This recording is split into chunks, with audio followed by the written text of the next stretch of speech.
নতুন বছরে যখন পরিচালক আলোক হাসান তার স্বপ্নের সিনেমা টগরের ঘোষণা দেন, তখন সবাই অধীর আগ্রহে অপেক্ষা করছিল এই নতুন গল্পের জন্য।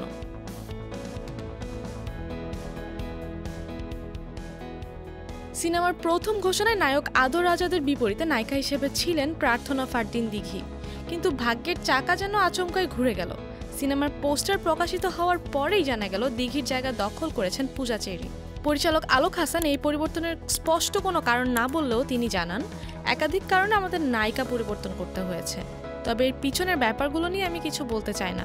তবে পূজা চেরি আমাদের প্রজেক্টে যোগ দেওয়ার পর আমরা নতুন করে আশাবাদী। পূজা চেরিও শুরুতে দ্বিধায় ছিলেন, নতুন কাস্টিং দেখে কাজটি নিতে চাননি। তবে যখন গল্পের ভিতরে প্রবেশ করলেন, যখন অনুভব করলেন চরিত্রের আবেগ ও সংকট, তখন আর না বলতে পারলেন না।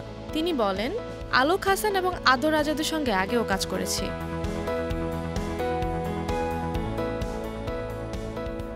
প্রথমে কাজটি করতে চাইনি, তবে গল্পটি শোনার পর আমার মনে হলো এখানে আমার অনেক কিছুই দেওয়ার আছে।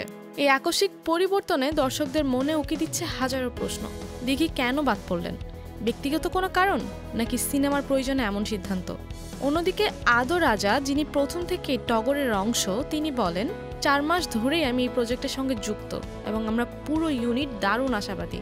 এই সিনেমায় আরও অভিনয় করছেন আজাদ আবুল কালাম, রোজি সিদ্দিকী, সুমন আনোয়ার, যোজন, এল.আর. খান, সীমান্ত এবং শরীফুল। এআর মুভি নেটওয়ার্কের ব্যানারে নির্মিত এই সিনেমা মুক্তি পেতে যাচ্ছে আগামী ঈদুল আজহায়। কিন্তু পূজা চেরির আগমনে কি টগর পাবে নতুন মাত্রা, নাকি দিঘিকে বাদ দেওয়ার সিদ্ধান্ত নিয়ে থাকবে দর্শকদের মনে একরাশ প্রশ্ন? ঈদের পরেই মিলবে সব উত্তর।